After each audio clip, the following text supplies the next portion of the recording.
Sebuah truk bolon bermuatan semen terperosok ke dalam jurang sedalam 300 meter pemirsa saat melintas.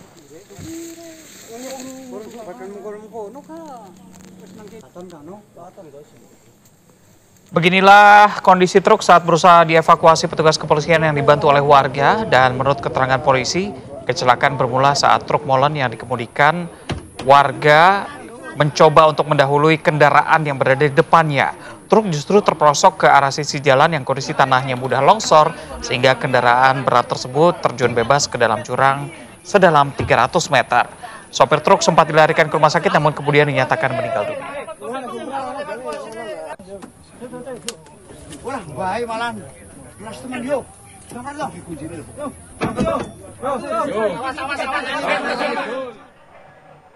Diduga kelebihan muatan jembatan gantung di Pangandaran, Jawa Barat yang baru saja selesai dan belum sempat diresmikan, tali selingnya putus. 8 siswa yang melintas mengalami luka berat dan akibat jatuh ke sungai.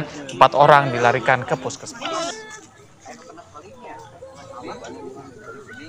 Ya pemirsa, yang Anda saksikan ini adalah video amatir ketika warga desa Pajaten di Kecamatan Sidaboleh di Kabupaten Pangandaran menolong 8 siswa yang terjatuh ke sungai. Korban ini jatuh dari jembatan gantung yang tali selingnya putus dan diduga jembatan memang sudah tidak kuat lagi menahan beban. Warga setempat mengaku bahwa jembatan gantung bantuan dari BUMN tersebut baru saja usai dibangun sebenarnya, bahkan juga belum sempat diresmikan. Jembatan gantung menghubungkan dua kampung ini yang kemudian harusnya bisa mempermudah akses warga yang sebelumnya harus memutar arah lebih jauh, kini justru memakan korban.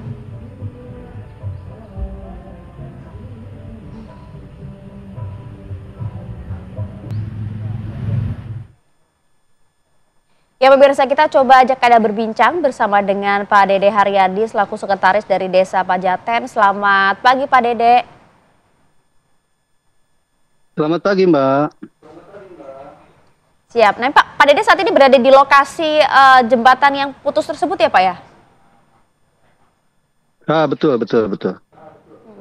Mungkin Anda juga bisa menjelaskan sembari menggambarkan, Pak, betul tidak sih bahwa ini kan jembatan baru, bahkan juga belum sempat diresmikan begitu. Mengapa kemudian sudah putus ya, Pak? Baik, Bu. Jembatan gantung ini kan merupakan bantuan dari program CSR PT Telkom yang dibangun sekitar 1 bulan yang lalu, Mbak.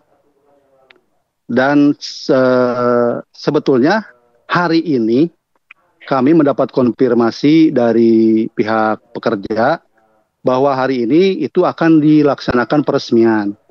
Tapi ya karena keburu terjadi musibah, ya akhirnya hari ini tidak bisa dilaksanakan peresmian tersebut. Terkait dengan kecelakaan jembatan putus, ini berawal dari warga siswa dari salah satu sekolah yang ada di seberang, yaitu SMP IT, Mbak. Habis berolahraga, mereka bersama guru itu masuk atau lewat ke jembatan tersebut. Tapi yang paling ini siswa itu terlalu banyak yang ada di jembatan tersebut menurut keterangan dari Bapak guru yang mendampingi siswa tersebut. Dan akhirnya karena tidak kuat menahan beban, Monggo dilanjutkan, Pak. Mas?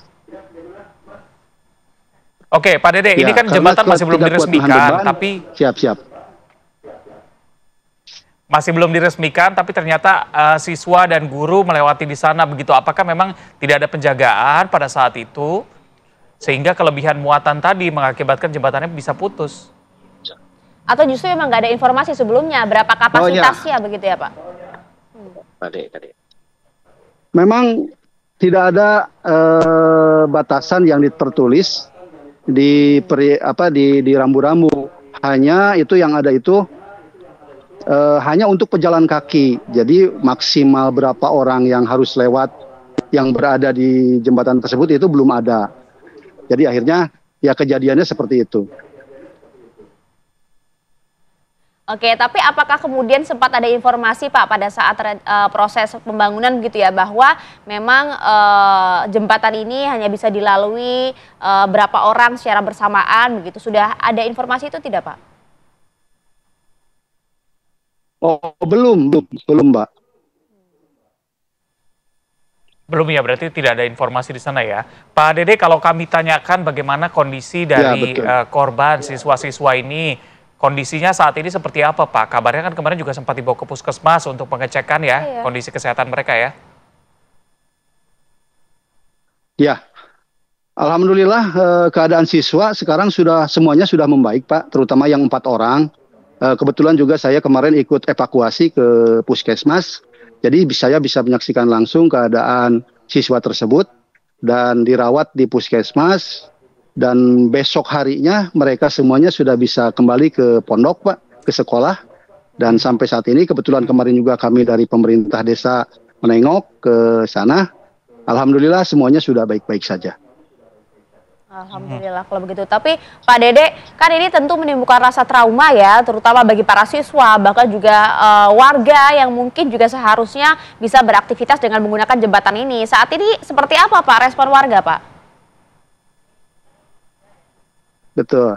Tentunya warga ya sangat kecewa dengan adanya robohnya jembatan ini. Karena ini kan akses menuju ke sawah warga, kebetulan sekarang sudah mulai masuk masa tanam ini Mbak. Jadi mereka harus memutar yang lebih jauh ke desa sebelah.